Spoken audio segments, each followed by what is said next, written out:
नमस्कार दोस्तों एवं मेरे छात्रों। आज हम लोग पढ़ेंगे जीडीपी, सकल घरेलू उत्पाद, ग्रॉस डोमेस्टिक प्रोडक्शन।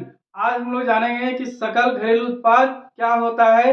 ये विचार हम लोग बहुत सारा देखते हैं, खासकर जब भी देखिएगा मार्च फरवरी के टाइम आता है, सरकारें बजट बनाती है या अपना ब्यौरा देती है तो अक्सर कहती है कि देश का विकास हो रहा है, देश में जीडीपी बढ़ रहा है। तो चलिए आज हम लोग समझने का प्रयास भी करेंगे कि देश में विकास कैसे होता है और विकास का सूचक जीडीपी कैसे हो जाएगा।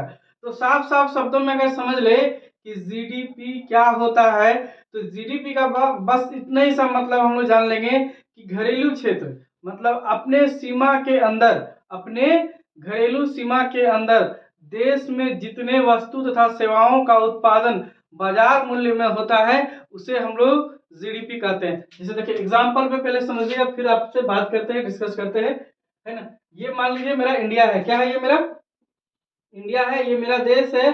इस सीमा के अंदर इसका एक नेचुरल सीमा है ना।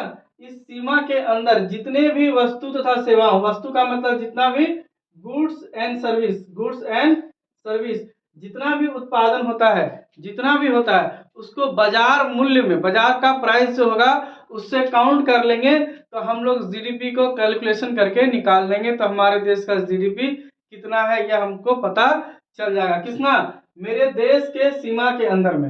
अब जरूरी बात यह है कि सर देश का सीमा कितना है, वो तो भौगोलिक सीमा है, आप बना सकते थे मानचित्र तो भी बन जाता, लेकिन नहीं सर, देश की सीमा को पहले अच्छे से समझना पड़ेगा, तब हम लोग जीडीपी समझेंगे। तो पहले समझते हैं कि घरेलू सीमा क्या होता है। क्या होता है? घरेलू क्षेत्र का मतलब होता है देश की राजनीतिक जमीन, देश की राजनीतिक जमीन और जल सीमा। आपको पता होगा कि हमारा भूभाग जो है वो, जैसे कि हम ये बना रहे हैं सिर्फ साउथ का बना रहे हैं कि ये हमारा भूभाग है, तो ऐसा नहीं कि हमारा जमीन यहीं खत्म हो जाता है। इसके कुछ दूर तक समुद्री रास्तों में भी हमारा, इतना कुछ दूर तक 20 नॉटिकल मील तक हमारा क्या होता है, क्षेत्र होता है। मतलब ऐसी अंतरराष्ट्रीय कानून है कि देश की सीमा के बाद उसका जल का भी सीमा होगा, उसका क्या होगा, जल का भी सीमा होगा। तो 20 नॉटिकल मील है, शायद घटता बढ़ता भी होगा, अनुमानित 20 का इतना मील होता है कि यहाँ से इतना दूर तक इसका क्या होगा, जल सीमा होगा। उस जल सीमा के अंदर में भी अगर कुछ सेवा और उत्पादन किया जाता है तो वो किसका हो जाएगा, हमारे देश का होगा। इसीलिए पहले आपको हम घरेलू सीमा समझा दे रहे हैं कि घरेलू सीमा क्या होती है। तो सबसे पहले देश की राजनीतिक जमीन एवं जल सीमा, जितना जल सीमा के अंदर में हो सकता है कि यहाँ जल सीमा के आसपास में पेट्रोल होता हो तो ये भी तो हमारे देश में आ जाएगा। तो इसको भी क्या करना है, जोड़ लेना है। क्या करना है, जोड़ लेना है। साथ साथ एयर इंडिया की सेवाएं, देखिए हवाई जहाज उड़ती है ना, हमारे देश की जहाजें उड़ के कहीं भी चल जाएगी, तो ऊपर में तो कोई सीमा है नहीं, कोई बैरियर भी नहीं है, तो कैसे पता चलेगा। तो जितना सेवा देता है इसको भी हमको क्या करना है, इंक्लूड कर लेना है, जोड़ लेना है। साथ साथ देश के दूतावास, दूतावास का मतलब है हमारे देश का दूतावास कई कई देशों में होता है ना। वहाँ हमारे देश के लोगों का जानकारी वगैरह वगैरह होता है जिसके बारे में इंफॉर्मेशन, जैसे हमारा देश का दूतावास अमेरिका में एक इंडिया का दूतावास होगा, वहाँ इंडिया से गए लोगों का, आए गए लोगों का ब्यौरा होता है। तो ये दूतावास में भी जितना इनकम या कुछ भी आम लेन देन होगा वो भी जोड़ लिया जाएगा। दूतावास से रिलेटेड कहने का मतलब है वहां से अगर कोई दूतावास मेरा है, वहां दूतावास से अगर 100 रुपया कमाई हो रहा है तो उसको मान लेंगे क्या हो रहा है, मेरा इंडिया का ही कमाई हो रहा है। देश की जल नौका का जो भ्रमण करता है, कई बार नाव जाकर के साल भर, एक एक नाव ऐसा लगता है कि 6-6 महीने लगता है किसी देश से आने जाने में। तो 6 महीना के अंदर में अगर मान लो नहीं आया तो नहीं आया तो क्या नहीं जोड़ेंगे, नहीं, वो अगर भ्रमण पर भी और मेरे इंडिया का भी है तो उसका भी वस्तु का मूल्य और सेवा का मूल्य क्या करना है, जोड़ लेना है। ठीक है, पहले ये बात हुआ कि घरेलू सीमा क्या होती है, ये पहले समझें कि घर का क्षेत्र कितना बड़ा था। हम लोग अगर कहेंगे ना कि घरेलू सीमा तो आपको सिर्फ मानचित्र दिखाई देगा, जबकि ऐसा बिल्कुल नहीं है। मानचित्र के अलावा आपको जल सीमा होगा, जो ठीक हम बताएं कि देश की सीमा के ऐसे, अगर देश की सीमा है इसके कुछ दूर तक उसकी समुद्री सीमा भी हमारे अंदर में आ जाती है। एयर इंडिया, ऊपर में तो कोई बैरियर है ही नहीं, आकाश जहां देखो वहीं एक जैसा दिखता है, तो वहां पर भी एयर इंडिया की सारी सेवाएं, देश का दूतावास जो विदेश में स्थित है वहां क्यों नहीं, रुपया क्यों ना आता हो, ये सभी को जोड़ लेंगे। परंतु नहीं जोड़ेंगे, देश से कोई इनकम अगर हमको हो रहा है, मान लो मेरा आदमी वहां काम कर रहा है, वहां से कोई इनकम हो रहा है, तो उसको छोड़ करके जोड़ते हैं। आप समझते हैं कि जीडीपी क्या है। देखिए अर्थ या परिभाषा देखते हैं। देश के समस्त क्षेत्र में एक वर्ष के अंदर में, किसके अंदर में, एक वर्ष, इन 1 ईयर, हर हर चीज का एक टाइम होता है कि 1 अप्रैल से कितना, 1 अप्रैल से 31 मार्च तक, 1 अप्रैल से कितना, 31 मार्च तक देश के एक वर्ष के अंदर सभी उत्पादित वस्तुओं तथा सेवाओं का मौद्रिक मूल्य मतलब बाजार का प्राइस में जो योग होगा उसे सकल घरेलू उत्पाद या जीडीपी कहेंगे। अगर इसको पूरा नाम में कहा जाए तो ग्रॉस डोमेस्टिक प्रोडक्शन। पूरा नाम क्या कहा जाए, ग्रॉस डोमेस्टिक प्रोडक्शन। कहने का मतलब है मेरे घर के सीमा तो पहले आपको हम समझा दिए कि मेरा घर का सीमा कितना दूर था। इस सीमा के अंदर में जितना भी वस्तु तथा सेवा, वस्तु और सेवा का जैसे अभी आपको हम पढ़ा रहे हैं, एक तरह से सेवा है। डॉक्टर है, इलाज कर रहा है, वो फीस ले रहा है, एक तरह से सेवा है। वकील है, आपको सेवा दे रहा है। तो इन सेवाओं को भी जोड़ लिया जाएगा। क्या जोड़ लिया जाएगा, और किस बाजार मूल्य पे जोड़ लिया जाएगा। और जो कुल धनराशि बनेगी उसी को हम लोग क्या कहेंगे, जीडीपी कहेंगे, ग्रॉस डोमेस्टिक प्रोडक्शन।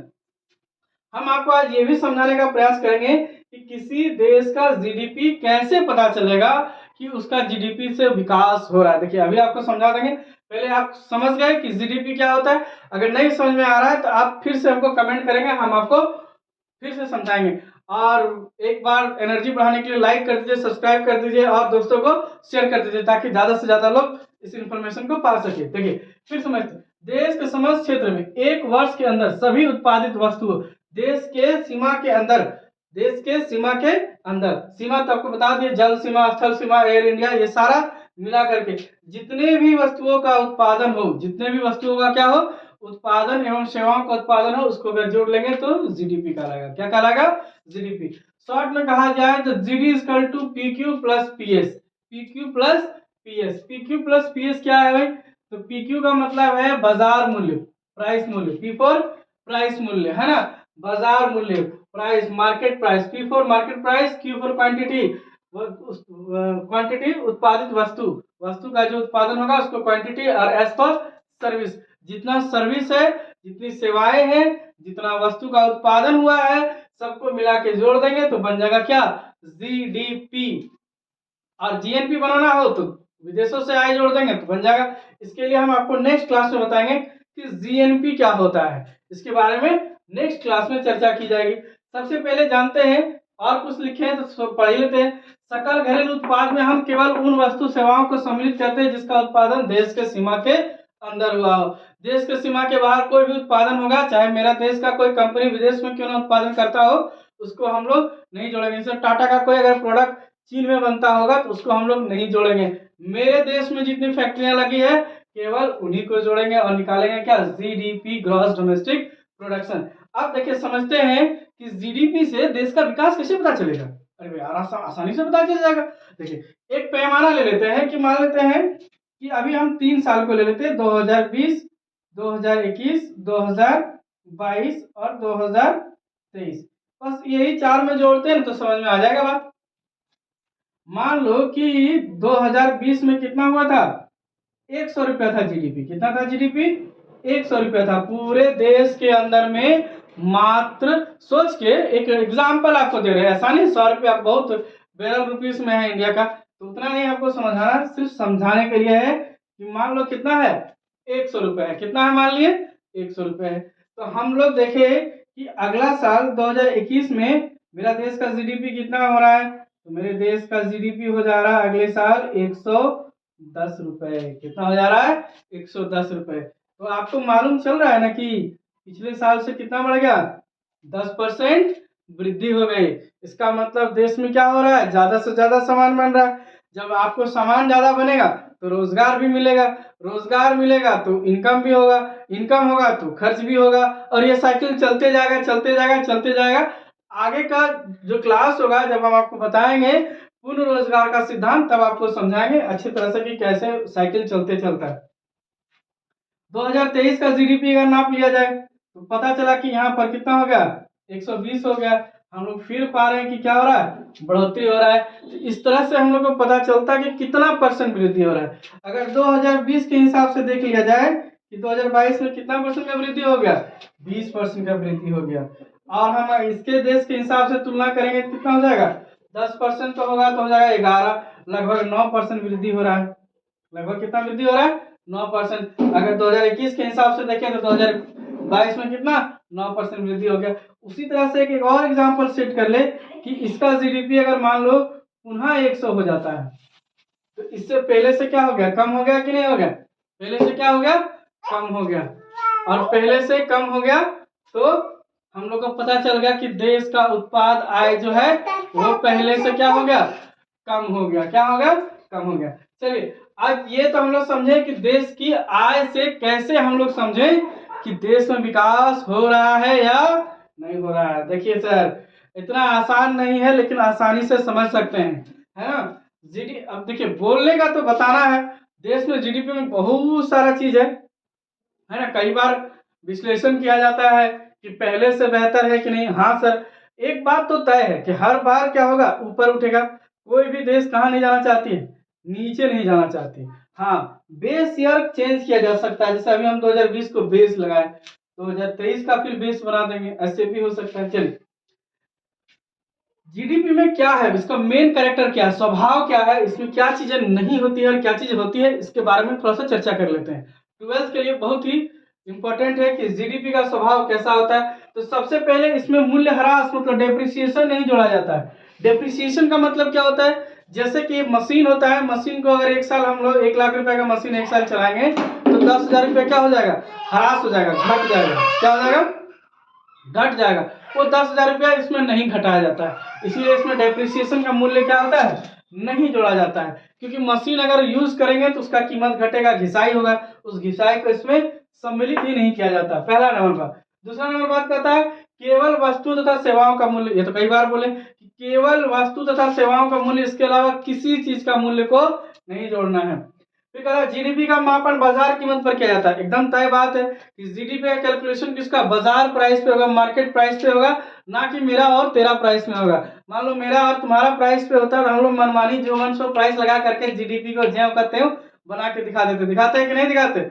मेरे बस में रहता ना तो मैं तो देश का जीडीपी इतना दिखाता कि अमेरिका से आगे निकाल देता, क्योंकि बाजार प्राइस में जोड़ना ही नहीं, मेरा प्राइस में जोड़ना है। 3 का 13 लिख देते हैं हम, है कि नहीं? तो ऐसा नहीं, रूल्स बाय रूल्स बनाना है आपको। किसके? मार्केट प्राइस में। नहीं तो ऐसे तो बताता है कि हम लोग अमेरिका से आगे निकल गए, 3 का 13 करने में माहिर, है कि नहीं।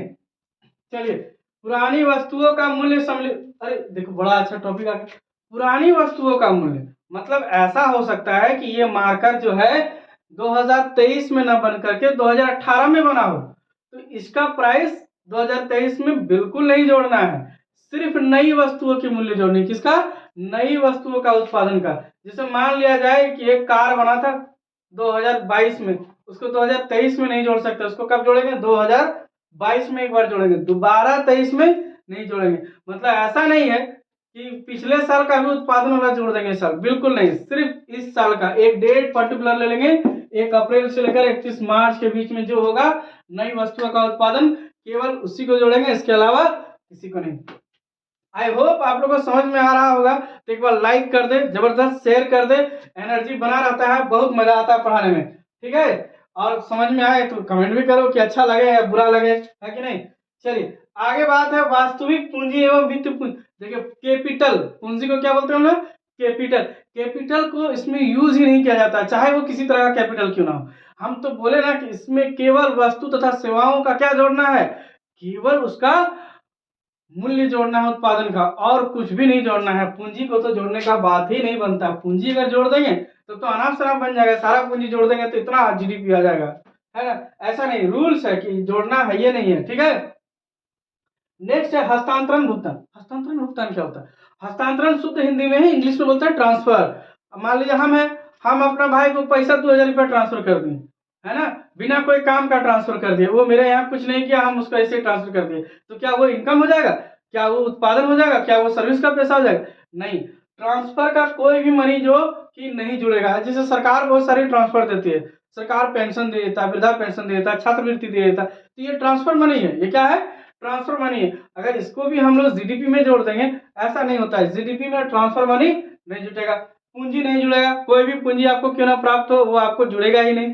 साथ साथ एक और सबसे बड़ी बात लिखी है, गैर कानूनी आय, है ना। जो कानून से चले उसको कानूनी आय, और जो सरकार एकदम बैन लगा के रखे उसको गैर कानूनी आय का इनकम इसमें बिल्कुल ही इंक्लूड नहीं करना है। ये था जीडीपी। इतनी बातों को याद रखे, इतनी बातों को याद रखे कि मूल्य ह्रास नहीं जोड़ना है, केवल वस्तु और सेवाओं का मूल्य जोड़ना है, केवल बाजार मूल्य पे जोड़ना है, पुरानी वस्तुओं को सम्मिलित बिल्कुल नहीं किया जाना है, पूंजी का कोई पैसा नहीं जोड़ना है, कोई भी ट्रांसफर मनी नहीं जोड़ना है, कोई भी पूंजी रिसीव नहीं जोड़ना है, यहाँ तक कि इनलीगल इनकम को भी नहीं जोड़ना है। उसके बाद हम लोग फिर कहेंगे कि देश के समस्त क्षेत्र में एक वर्ष के अंदर सभी उत्पादित वस्तु तथा सेवाओं के मूल्य को क्या कहते हैं? जीडीपी कहते हैं। क्या कहते हैं? जीडीपी कहते हैं। आप भी बोलिए कि क्या कहते हैं? जीडीपी कहते हैं। बस इतना सा जीडीपी के लिए आपको घरेलू सीमा समझना था, जो कि समझा दिए। आपको अच्छा लगा हो वीडियो तो एक बार लाइक शेयर और सब्सक्राइब कर दें और अपने दोस्तों को भी भेज दें। भारी इंफॉर्मेशन है। आज के लिए इतना ही। Thank you.